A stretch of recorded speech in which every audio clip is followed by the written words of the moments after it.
Hola amigos, ¿cómo están? Espero que se encuentren muy bien. Les saluda Paula nuevamente y tal como les prometí, les estuve anunciando que estoy de regreso en el canal, así que próximamente van a estar viendo contenido regular aquí en el canal. Y uno de los temas que más vi que me solicitaron en el video anterior fue que contara un poco más de mi historia personal, de la secta a la que pertenecí, mi experiencia, cómo salí de ese lugar, cómo desperté. Y como soy toda suya y lo que ustedes piden es lo que se hace, aquí va esta historia. Así que toma tu cafecito, tu tececito, un juguito, porque sospecho que este video va a ser más largo de lo habitual. Así que sin más preámbulo, comencemos. Y muchos de ustedes me preguntaron a qué secta pertenecí. Y la iglesia a la que pertenecí por 32 años se llama El Mover de Dios, en inglés The Move of God. Es un movimiento de la línea evangélico-pentecostal que fue fundado por un predicador llamado Samuel Fife. Les dejaré el nombre aquí por si tienen curiosidad y quieren investigar. No es muy conocido, de hecho falleció hace muchos años el líder, pero este grupo continúa operando de manera internacional en diferentes puntos del mundo. Y aunque ha ido perdiendo miembros conforme las personas van despertando, sigue siendo un grupo con una gran membresía. Yo llegué a esta agrupación sin tener voz y voto prácticamente en la decisión, porque mi mamá entró a este grupo antes de yo nacer.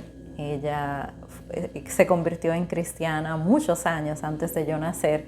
Primero perteneció a una iglesia metodista y de ahí empezó a escuchar de este nuevo predicador sus ideas, le empezó a llamar mucho la atención sus prédicas y decidió cambiarse de la iglesia metodista. Disculpen si hay mucho ruido en el fondo, yo escucho un ruido y es el viento. Estoy en República Dominicana en plena temporada ciclónica y hay un poco de mal tiempo, así que si escuchan un ruido detrás es el viento.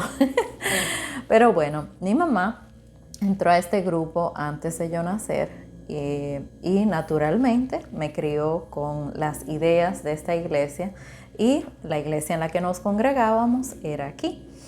Y bueno, es una iglesia que parece una iglesia pentecostal normal a simple vista. Y ojo, con este video no quiero decir que los grupos pentecostales son sectas, para nada. Hay un lugar muy especial en mi corazón para las iglesias pentecostales, pero esta iglesia en particular sí es una secta. Y voy a estar desglosando algunas de las creencias y prácticas de esta iglesia para que ustedes vean por qué no es una iglesia normal. Yo estuve ahí por 32 años, a la edad de 23 años, siendo miembro regular de esta iglesia. Conocí al que fue mi esposo por 10 años. Él era miembro de esta iglesia, nos unimos, teníamos un matrimonio muy bonito. Pero a los 32 años llegué a la conclusión de que algo raro pasaba en esa iglesia. Yo llevaba toda la vida ahí y para mí, yo tengo una personalidad muy complaciente. Mi base es hacer lo que los demás digan, hacer feliz a los demás, seguir las reglas. Así que por muchos años yo me sentaba en el banco de la iglesia, escuchaba a los predicadores y todo parecía normal. Pero con los años de leer la Biblia, cerca de los 30, algo empezó a hacer clic dentro de mí. Es como si un switch que había estado apagado por muchos años de repente se encendió. Y leyendo la Biblia y observando cosas, empezó todo esto. Y la primera doctrina de esta iglesia que me empezó a generar como una banderita roja es un verso que ellos han tomado y de ese verso han hecho toda una doctrina. Voy a dejarles el verso aquí para que lo lean por ustedes mismos, pero básicamente el texto dice que no sigamos los rudimentos del arrepentimiento, doctrina de bautismo, imposición de manos, sino que vayamos adelante hacia la perfección. Y con ese verso de la Biblia, esta iglesia predica que así como Jesús fue perfecto, no pecó en su tiempo en la tierra, fue un cordero sin mancha, nosotros también podemos ser perfectos aquí en la tierra. Y yo empecé a observar a los líderes de la iglesia que predicaban esta doctrina y decían que la perfección era posible. Y hacía como una búsqueda de todos los cristianos que yo había conocido, incluso los mismos líderes, que se supone que tienen más nivel espiritual que yo y que los demás. Yo decía, bueno, alguno de ellos debe ser perfecto. Y obviamente no encontré una persona perfecta, nadie que haya logrado esa perfección. Al contrario, veía seres humanos rotos, en pecado, fallando, hiriendo como hacemos los seres humanos. O sea que no había una persona perfecta. Esa fue la primera doctrina que me pareció extraña. Y eso me llevó a hacer un estudio más profundo en las Escrituras, porque empecé a notar que la premisa de esa idea iba en contra de un principio fundamental del Evangelio. Y es que el Evangelio verdadero es que no hay nadie que sea perfecto, no hay nadie que no peque. Y por eso precisamente vino Jesús a la tierra para darnos un camino, porque la perfección no era posible en el ser humano. Entonces Jesús vino precisamente a hacer esa obra redentora. Entonces, ¿cómo puede ser que me estén predicando una perfección que no existe bíblicamente? Eso me llevó a estudiar las Escrituras todavía más y empezar a indagar en el tema de la gracia, que era una palabra que yo nunca escuchaba en esta iglesia. No se predicaba un evangelio basado en la gracia, sino más bien un evangelio basado en obras. Ellos se enfocan mucho en algo a lo que ellos le llaman el orden. Y el orden es como una serie de reglas que ellos tienen sobre cómo debe ser el estilo de vida cristiano, cómo debe comportarse una mujer o un hombre cristiano. Y era una serie de reglas sobre aspecto físico, conducta social, pero nada sobre el evangelio real. O sea, no te predicaban cómo uno es salvo. Rara vez uno escuchaba el evangelio siendo predicado en esa iglesia, y mucho menos que era por gracia y no por obras. Entonces, lo que este sistema de cumplir el orden hacía es que estuviéramos todo el tiempo tratando de cumplir esas reglas, porque quizás si las cumplíamos, podíamos llegar a ser salvos algún día. Obviamente yo leyendo las Escrituras entiendo que desde el momento en que yo creo en Jesucristo, lo confieso con mis labios, yo soy salva, yo tengo la salvación hoy. Pero para ellos es algo que tú vas a alcanzar algún día. Y yo recuerdo haber pensado en tantas canciones y tantas veces que entre cristianos hablamos del gozo de la salvación. Y yo llegué a pensar, wow, yo nunca he experimentado eso, porque para mí la salvación yo no la tengo todavía. Entonces, ¿cómo puedo sentir gozo por algo que no tengo? Y estas son experiencias cristianas básicas que yo no llegué a experimentar dentro de esta iglesia. Otras ideas o prácticas que ellos tienen que son sumamente raras. Hoy yo lo veo y digo, wow, ¿cómo pude haber como visto esto normal por tanto tiempo? Pero hay mucho control dentro de esta iglesia. Tanto así que los pastores tienen muchísimo poder sobre la vida de los miembros de la iglesia. Ellos se enfocan mucho en el concepto de cobertura, y si eres cristiano y estás viendo este video, mucho ojo con el tema de la cobertura pastoral, porque muchas veces es una, ¿cómo se diría esto? Como un escondite o un nombre utilizado para esconder conductas de control. Ellos no nos dejaban visitar una iglesia sin su autorización o sin su cobertura pastoral. O sea, para evitar que la gente se fuera a otros lugares, escuchara otra palabra que no es la que ellos predican, ellos se aseguraban de que tú tuvieras que ir donde ellos a tener su permiso. Les gustaba mucho limitar también el tipo de cosas que tú podías leer o buscar. Ellos trataban de enfatizar mucho sus propias prédicas y hay una cultura en esta iglesia como de superioridad espiritual, tal y como lo hacen las sectas. Para ellos, si tú no eres miembro de su iglesia, tu evangelio es inferior. Ellos creen que los demás cristianos sí son salvos, pero que tienen como menos iluminación espiritual que ellos. Y esto es conducta de secta. Incluso personas que los criticaban, incluso críticas constructivas o personas que se han ido de la iglesia, se habla muy mal de ellos dentro de la iglesia. Se les tratan como personas que han caído de la gracia. Y yo llegué a observar muchas conductas que yo cuestionaba, ese trato a las personas que se han ido. De hecho, 10 años antes de yo salir de esta secta, hubo un grupo muy grande que se fue de la iglesia alegando que era una secta. Pero en esta etapa yo estaba comprometida para casarme, muy enfocada en los planes de la boda y no estaba prestándole atención a ese proceso.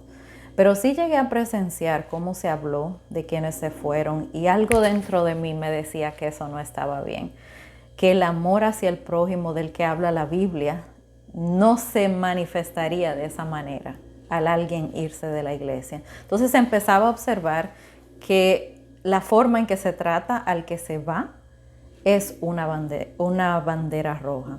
Y esa es otra lección de este proceso. Si estás en una iglesia donde se habla muy mal, donde las salidas son salidas conflictivas, que una persona no puede cambiarse de iglesia y que eso sea visto de manera natural o normal o por lo menos con gracia y con amor, bandera roja. Otra práctica de control que ellos tienen es que tratan de que la gente no lea demasiado la Biblia y tratan de estigmatizar el que tú leas mucho la Biblia como que tú eres un cristiano que te quieres ir muy para allá arriba, eres muy independiente del liderazgo, cosa que para ellos está mal. Otra práctica sumamente extraña que por muchos años yo no vi como rara, pero que al contarle a alguien por primera vez lo que yo viví y ver la reacción de esa persona, fue como ese momento que me despertó. Los pastores controlan el proceso de noviazgo y matrimonio de la iglesia. Hay un sistema que ellos le llaman caminar el año, que es donde los miembros de la iglesia que están interesados en una relación el uno con el otro, van donde los pastores, les dicen que se atraen mutuamente y que desean empezar a caminar el año, que es como un tiempo de cortejo, no es un noviazgo normal, sino un cortejo en el que no pueden tener tiempo a solas ni tocarse de ninguna manera, siempre tienen que estar con un chaperón para cuidar la pureza. Así que el tema de la pureza sexual era algo muy grande en esta iglesia, pero hasta un punto que no es sano y que más adelante afecta a la vida sexual de los matrimonios, pero eso es otro tema totalmente. Para una pareja llegar a casarse en esta iglesia, tenían que atravesar ese año sin tocarse, sin tener conversaciones a solas, siempre en presencia de alguien. Y al final de ese año, los pastores consultaban a personas dentro de la iglesia que tienen asignados como profetas. Y un profeta dentro de la iglesia ora a Dios, o sea, dentro de esta iglesia, ora a Dios y Dios le da visiones que confirman o desaprueban una decisión. Puede ser un matrimonio o alguien que se quiere mudar a otra ciudad o dar un paso significativo en su vida y acuden a esto de pedir visiones. El problema, aparte de lo rara que es esta práctica, es que quienes interpretaban las visiones eran los pastores y ellos terminaban aprobando o desaprobando matrimonios. Y la promesa de este sistema era que si tú llevabas a cabo ese proceso, entonces tu matrimonio iba a ser bendecido porque estaba aprobado por Dios y esos matrimonios eran más exitosos que los demás. Cosa que en la práctica no era cierto. Ese fue mi caso y les voy a hablar de eso más adelante. Entonces, había muchos sistemas en la iglesia puestos para controlar a los miembros y yo empecé a despertar. Empecé a observar Ya cuando yo estaba consciente del tema del narcisismo, de la psicopatía y de estas personalidades trastornadas, empecé a observar mucho narcisismo en el liderazgo de la iglesia. Y de hecho, si has leído de psicología, es muy común que los líderes de una secta sean psicópatas o narcisistas. Hay una relación psicológica, un principio científico. Entonces, empecé a observar esto en los líderes y que muchos de los que iban escalando en la jerarquía de la iglesia eran personas con rasgos de personalidad narcisista y eran exaltados por el liderazgo. Entre ellos creaban como equipos para trabajar. Y algo que me llamó mucho la atención es que yo empecé a observar que el abuso era apoyado de manera discreta dentro de la iglesia y que los casos de abuso eran tapados o solapados dentro de la iglesia. Recuerdo un caso muy particular de una pareja donde el esposo claramente era abusivo y todos en la iglesia veíamos las conductas y los pastores, lejos de hacer algo al respecto, lo que hacían era exaltar las buenas cualidades del abusador. Y yo, como persona que conoce del narcisismo, algo de eso me molestaba, yo no podía verlo. Y empecé a darme cuenta de que muchas de las conductas que me hacían sentir esa sensación de incomodidad cuando yo estudiaba del abuso, me producían incomodidad porque son conductas abusivas, sea abuso psicológico, abuso emocional, abuso espiritual, abuso financiero. De todo eso yo pude presenciar y ver dentro de esta iglesia.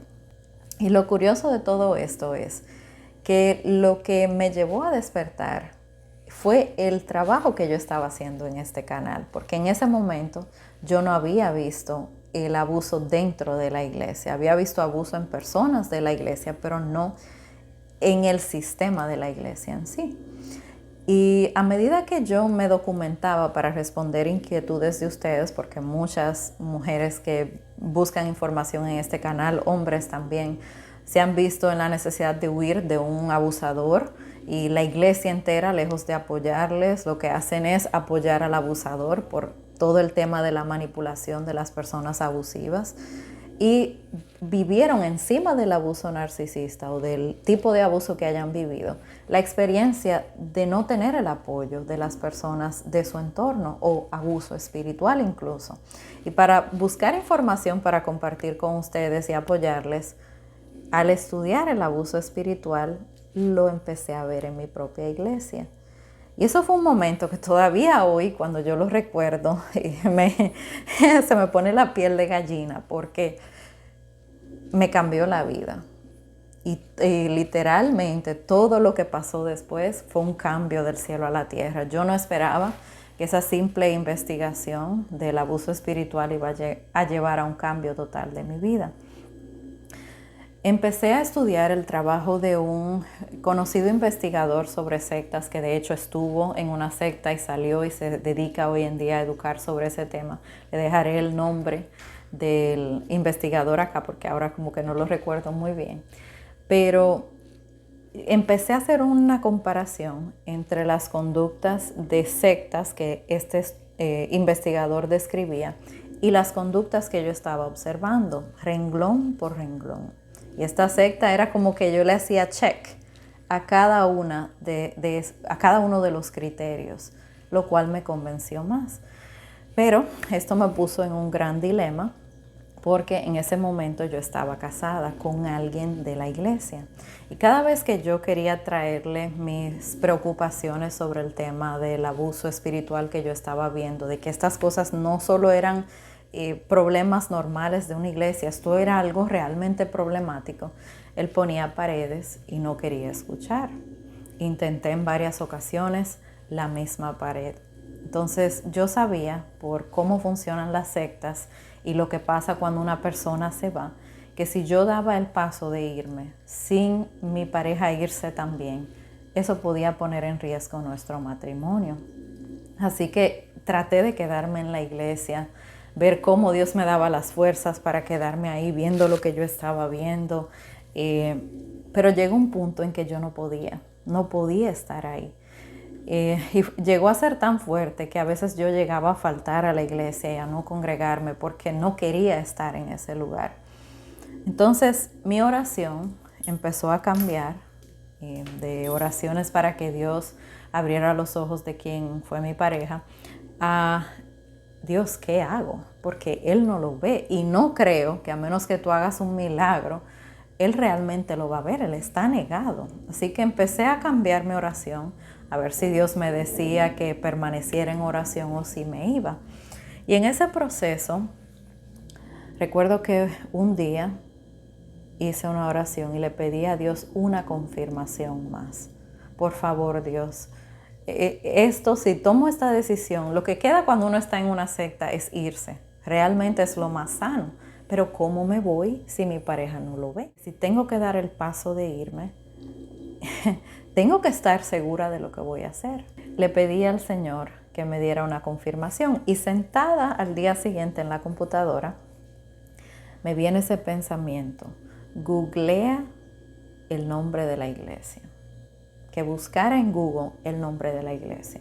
Yo recuerdo que cuando se fue el grupo de personas que se fueron antes que yo, como 10 años antes que yo hice una búsqueda en Google solo por curiosidad. Pero era el año 2008, 2009 y no había tanta información en internet sobre el tema. Así que yo no encontré prácticamente nada que me convenciera de que había un problema en la iglesia. Pero ya estábamos en el año 2019 y había mucha información en internet. Tanto así que me sorprendí de lo que encontré. En español no hay tanta información, pero en inglés el arsenal que yo encontré fue algo que me cambió la vida. Encontré denuncias de abuso sexual por montones en esta iglesia que había sido encubierto por los líderes. Pedófilos habían entrado a la iglesia y los habían tratado como personas normales sin tomar precauciones con los niños de la congregación. Y cuando finalmente abusaban sexualmente de alguien, los pastores lo encubrían. Y hay muchísimas denuncias, casos pendientes de personas que tuvieron esa experiencia. Yo recuerdo escuchar también la experiencia de varios jóvenes de mi edad que estuvieron en fincas, porque esta iglesia cree en aislarse del mundo, señal de secta, y crear fincas donde ellos producen su propia comida y alimento para cuando llegue el apocalipsis ellos poderse salvar. Así que muchos jóvenes de mi misma edad crecieron dentro de esas fincas y fueron sometidos a mucho maltrato. De hecho, casi nadie de esa generación queda en la iglesia. Y ellos dicen que es porque no perseveraron, se fueron al mundo. Yo creo que vieron tanto abuso ahí que saben que eso no es normal, que el evangelio no es por ahí. Pero ese no es el tema. Estoy buscando información y llego a un video que estaba disponible en ese momento en YouTube de uno de los máximos líderes de este grupo. Una persona que todos tienen como un ídolo. Ese hombre viene a visitar tu país y las aguas se paran. Y uno de sus familiares, una dama, había sido abusada sexualmente dentro de la iglesia y años más tarde confronta a este pariente, que es un gran líder, a ver qué va a hacer, qué va a decir ante esa revelación. ¿Y saben cuál fue su respuesta? Es que era la voluntad de Dios que tú pasaras por ese proceso. Para mí ya el asunto estaba sellado. Yo sabía que no podía pertenecer a una organización que le diga eso a una víctima de abuso, que era la voluntad de Dios que eso le pasara. Un abuso sexual, una cosa que te marca de por vida, que no puedes funcionar de manera normal. Pero me faltaba una última sorpresa en mi búsqueda en Google. Yo no lo sabía, pero 3 meses antes de yo hacer esta búsqueda en Google, había salido un documental sobre nuestra iglesia como una secta. Obviamente, la secta no te va a decir que existe un documental que los cataloga como secta, así que yo no tenía ni la menor idea. Y no sé si algunos de ustedes están familiarizados con el canal de televisión Investigation Discovery, que a mí me encanta, es sobre crimen de la vida real, personalidades trastornadas, un canal muy interesante. Ellos tienen dentro de su programación un grupo de series que se llaman Revista People Investiga, donde ellos investigan casos de renombre, casos muy mediáticos, entre otras cosas. Pero tienen una serie que se llama Revista People Investiga Sectas. Entonces le dedican un episodio a diferentes sectas, a cada una un episodio diferente. Y dentro de esa serie de episodios estaba un episodio sobre la iglesia en la que yo estaba, pero yo no lo sabía. Así que por suerte estaba disponible en YouTube y me puse a verlo. Y el documental lo desarrollaron con los testimonios de 3 personas y ellos contaban su historia y era como yo ver mi historia reflejada. Lo mismo que yo viví era lo que ellos estaban narrando. Y yo recordé, cuando terminé de ver ese documental, la oración que yo había hecho el día anterior, donde yo le había pedido a Dios una última confirmación. Y miren todo lo que yo descubrí ese día. Entonces ya yo sabía que Dios me estaba guiando a irme. Era el sentir o lo que yo tenía en mi corazón. Yo sabía ya con eso que yo no me podía quedar y más por cómo me estaba afectando. Un cristiano siempre debe cuidar su bienestar y sobre todo su fe. Y yo sentía que estar en este lugar viendo todo lo que yo estaba viendo estaba afectando la manera en que yo veía el evangelio. O sea, yo no quería asociar el evangelio a eso. Entonces, finalmente, tras mucho pensar y orar, me acerqué a el que fue mi esposo y le dije, yo no puedo seguir congregándome allá. Yo creo que es una secta y voy a empezar a congregarme en otra iglesia. No me voy al mundo, que es lo que ellos dicen, como que tú dejas de ser un buen cristiano porque te vas. Me voy a otra iglesia. De hecho, en una ciudad a un poco de distancia había encontrado una iglesia con una doctrina bastante sana. Y aunque requería, para yo congregarme ahí, yo tenía que tomar una motocicleta y viajar de una ciudad a la otra porque yo vivía en una zona rural. Entonces me empecé a congregar en esa iglesia, le comuniqué a los líderes que me iba y inicialmente parecía que mi matrimonio era sólido y que iba a aguantar ese proceso, porque cuando yo abordé al que fue mi esposo, él me dijo que nuestro acuerdo iba a ser de respetarnos. O sea, yo respetaba su decisión de quedarse donde él estaba y él respetaría mi decisión de ir a otra iglesia. De hecho, empezamos a funcionar como un equipo. Yo me iba en la motocicleta a la otra iglesia y en el camino de regreso él pasaba a buscarme. Entonces yo también colaboraba con él, le preparaba su cena antes de las horas de servicio en la iglesia donde él iba, le dejaba su ropa lista para que a esa hora de él prepararse él pudiera ir. O sea, estaba colaborando y él también para que el matrimonio permaneciera. Pero no sé qué pasó. Unos meses después él empezó a cambiar, empezó a rechazarme, a tratarme de una manera muy diferente y una mujer que ve que su pareja está actuando diferente empieza a tratar de buscar soluciones, a iniciar el diálogo y él se negaba, no quería hablar, no quería decir qué le pasaba. Le propuse que fuéramos a consejería matrimonial, dijo que no en varias ocasiones y ya esa situación me estaba afectando. Yo me sentía muy mal, no solo por todos los cambios que estaban pasando, por cambiarme de iglesia, empezar ese proceso de desprogramarme de todas esas ideas, sino de ver mi matrimonio sufriendo, que era mi mayor miedo cuando yo empecé este proceso de irme a otra iglesia. Entonces, en terapia recibí muchísimo apoyo que creo que fue crucial para yo poder atravesar esa etapa de mi vida. Pero en el proceso seguí desprogramándome y yo siento que para él era muy difícil conectar con una persona desprogramada porque la diferencia de creencias, de cómo tú vives tu vida, de cómo tú tratas a las personas, era totalmente diferente. Él incluso me llegó a comentar que él entendía que mi mente estaba muy lejos. Yo no sé en qué sentido él lo decía, pero yo lo llegué a interpretar como que él no podía conectar con la persona que yo era ya en ese momento.